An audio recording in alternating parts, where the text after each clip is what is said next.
ప్రపంచంలోనే ఆగర్భ శ్రీమంతుడుగా ఈ గడ్డ మీద ఆధిపత్యాన్ని శాశ్వతం చేసుకోవడానికి ఈ భూమిని చెరబట్టడమే కాకుండా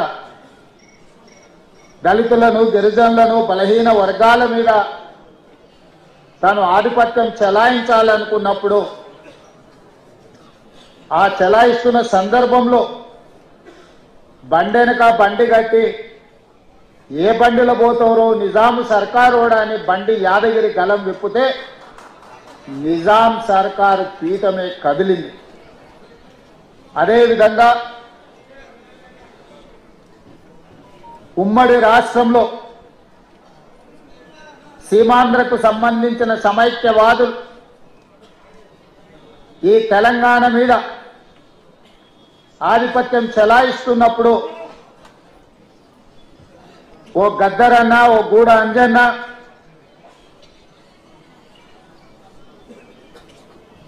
ఓ అందశ్రీ, ఓ గోరెటి వెంకన్న ఇక వీళ్ళ ఆధిపత్యానికి చర్మగీతం పాడాల్సిందే, ఈ తెలంగాణ భూమికి విముక్తి కలిగించాల్సిందే అని చెప్పి మలి దశ తెలంగాణ ఉద్యమానికి పునాదులు వేసింది. అందులో భాగంగానే బడికి వెళ్ళని, బడి ముఖమే చూడని అందశ్రీ అన్న జయ జయ హే తెలంగాణ ముక్కోటి గొంతుకలను ఏకం చేసి ఈ తెలంగాణ ఉద్యమాన్ని ఉవ్వెత్తును నడిపితే ఈ తెలంగాణ రాష్ట్ర కళ నిజమైంది. ఉస్మానియా, కాకతీయ యూనివర్సిటీలనే కాదు, ప్రపంచంలో ఏ మూలన ఉన్నా తెలంగాణ గుండెకు జయ జయ హే తెలంగాణ గీతాన్ని చేర్చి ఒక ఉద్యమ స్ఫూర్తిని రగల్చిన గొప్ప తెలంగాణ బిడ్డ అందశ్రీ. బడి ముఖమే చూడని సహజ కవి అందశ్రీ ప్రతి బడిలో ఈనాడు జయ జయ హే తెలంగాణ పాడుకునేంత గొప్ప ప్రభావాన్ని ఈ తెలంగాణ సమాజానికి అందించింది.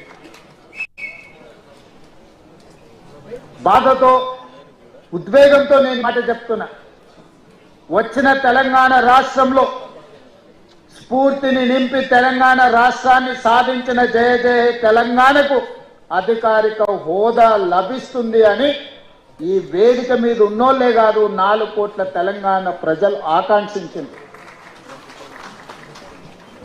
జరిగిన ఉద్యమంలో అత్యంత కీలక పాత్ర, ఏ వేదిక కట్టినా, ఏ ధూమ్ధాము పాడినా అందశ్రీ పాట లేకుండా, అందశ్రీ లేకుండా తెలంగాణ ఉద్యమం జరగలేదు. ఏ వేదిక మీదైనా, ఏ పెదాల మీదైనా జయ జయ తెలంగాణ నానకుంటా తెలంగాణ ఉద్యమం, తెలంగాణ రాష్ట్ర సాధన సాకారం కాలేదు. అలాంటి గొప్ప స్ఫూర్తి వచ్చిన తెలంగాణ రాష్ట్రంలో రాష్ట్రీయ గీతంగా తెలంగాణలో వెలుగొందుతుందని 4 కోట్ల ప్రజలు అనుకున్నప్పుడు ఆనాటి పాలకుల నిర్ణయాల వల్ల జయ హే జయ హే తెలంగాణ మూగబోయింది. అది శాశ్వతమని వాళ్ళు భ్రమపడ్డారు. ఎందుకంటే ఈ గీతం తెలంగాణ గుండెల్లో ప్రతిధ్వనించినంత కాలం తెలంగాణ ఉద్యమం ఎవరు చేసిండ్రు అంటే ఓ గద్దరన్న చేసిండు, ఓ అందశ్రీ చేసిండు, ఓ గోరెట వెంకన్న చేసిండనే, ఓ జయరాజ్ చేసిండనే చర్చ వస్తుంది. కాబట్టి ఈ స్ఫూర్తి నింపిన కవుల యొక్క కవితా గానాలను ఈ తెలంగాణలో వినిపించకుండా చెయ్యాలని ఆనాటి పాలకులు కుట్ర చేసింది. నేను ఎక్కడో చదివిన, పెన్నే కదా అని మన్ను కప్పితే గన్నులై మొలకెత్తుతాయని.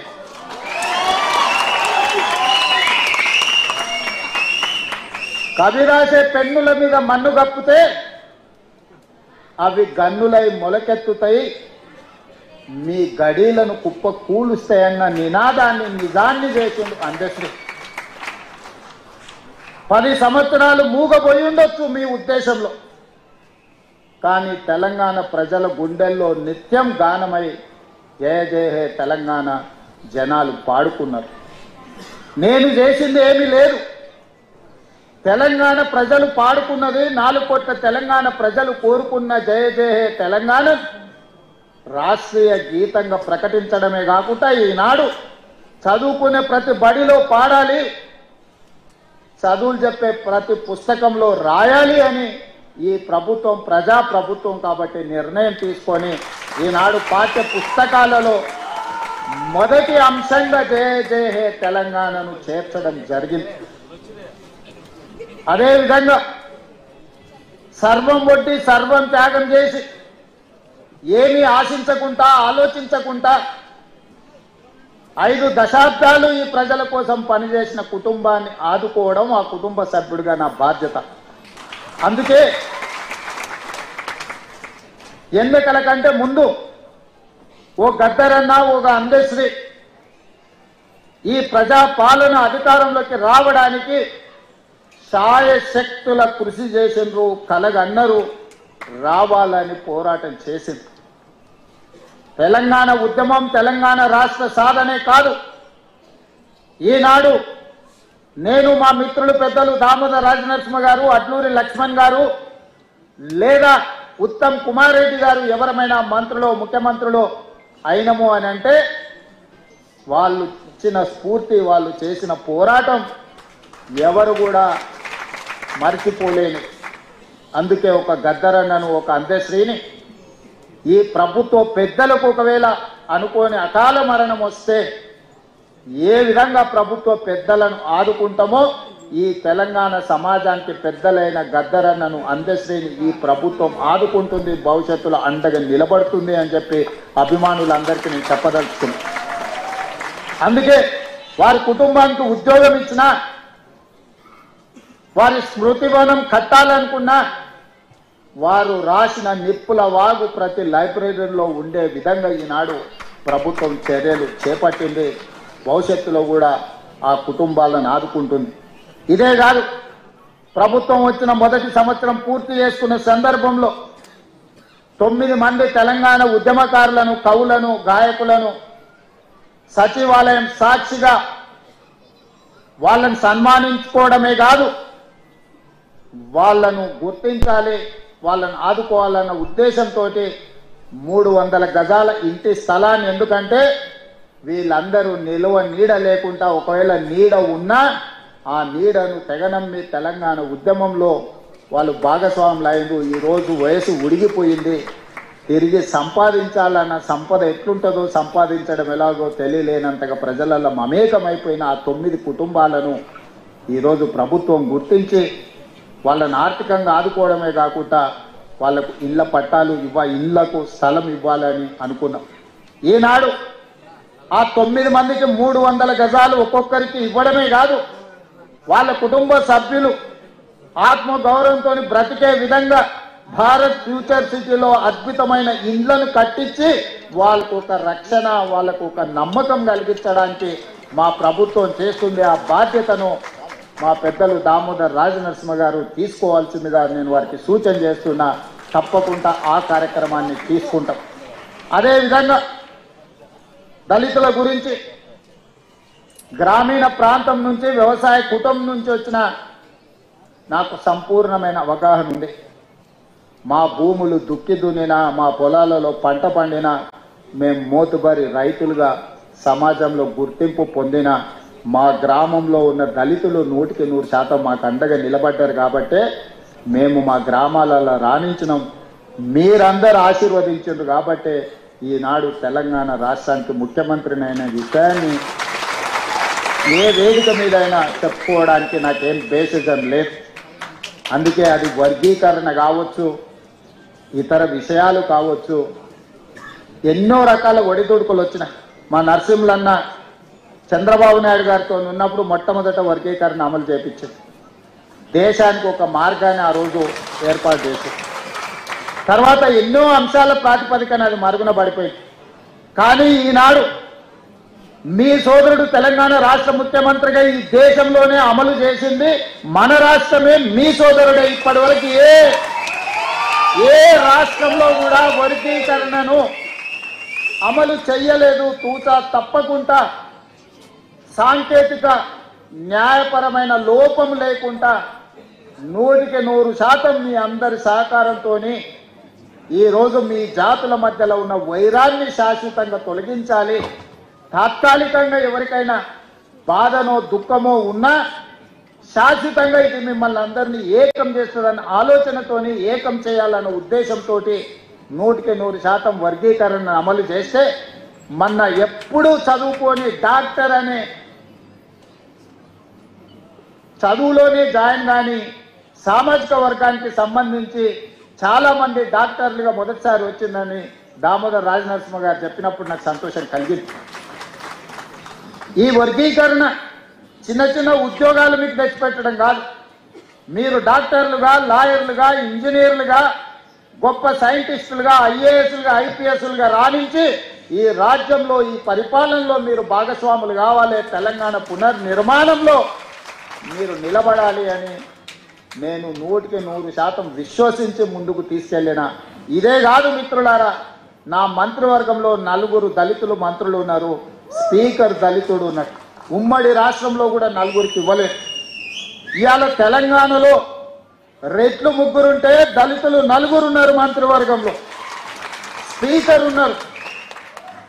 17% జనాభా మీరుంటే 27% మంత్రివర్గంలో ప్రాతినిధ్యం దళితులకు ఈరోజు అందించిన గిరిజనులకు కాకుండానే దళిత సామాజిక వర్గానికి ఈరోజు ఇవన్నీ చేసినాం. దీనికి ప్రధానమైన కారణం శ్రీమతి సోనియా గాంధీ, రాహుల్ గాంధీ గారు మీ పట్ల ప్రేమతో ఉన్నారు, దయతో ఉన్నారు కాబట్టే ఇవన్నీ చేయగలిగినాం.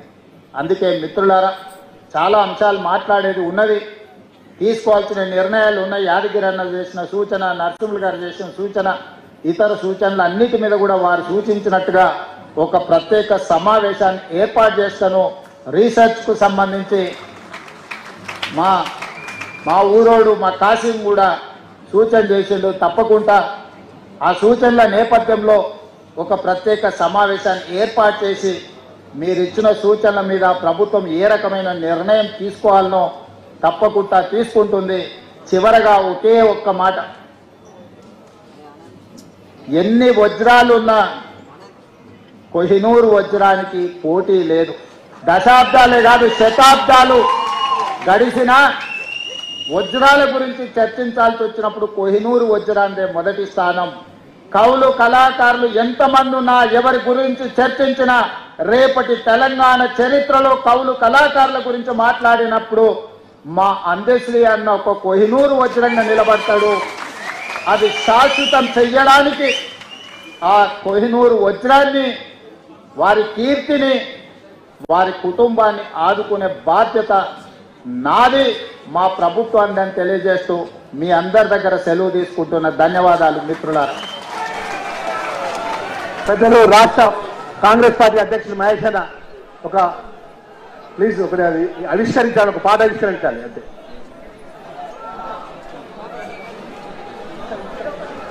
తెలంగాణ సాంస్కృతిక సారథి కళాకారుల ఆధ్వర్యంలో, అలాగే మా కళాకారుల చైర్పర్సన్ అక్క వెన్నెలక్క మరియు ఏఓ సార్ విజయ్ సార్ ఆధ్వర్యంలో ప్రభుత్వానికి, ప్రజలకు ఒక వారధిగా ఉంటూ 3000 పాటలను రాసిన ఘనత తెలంగాణ సాంస్కృతిక సారథి కళాకారులు. దయచేసి ఇది అర్థం చేసుకోవాలి. వారికి ఈ సందర్భంగా హృదయపూర్వకమైన కృతజ్ఞతలు. మా వెన్నెలక్క గారికి, Vijay sir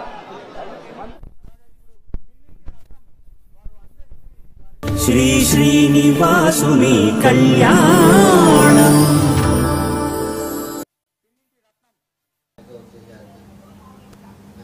Tirupati Janasena in charge Kiran Rayal, anchor Sivajyothi ఆమె భర్త తిరుమలలో చేసిన వ్యాఖ్యలను తీవ్రంగా ఖండించారు. తిరుమలలో కాస్ట్లీ బిచ్చగాళ్లమంటూ వారు చేసిన వ్యాఖ్యలు కోట్లాది హిందువుల మనోభావాలను దెబ్బతీసేలా ఉన్నాయని ఆయన పేర్కొన్నారు. శ్రీవారి ప్రసాదం అత్యంత పవిత్రమైనదని, కోటీశ్వరులు సైతం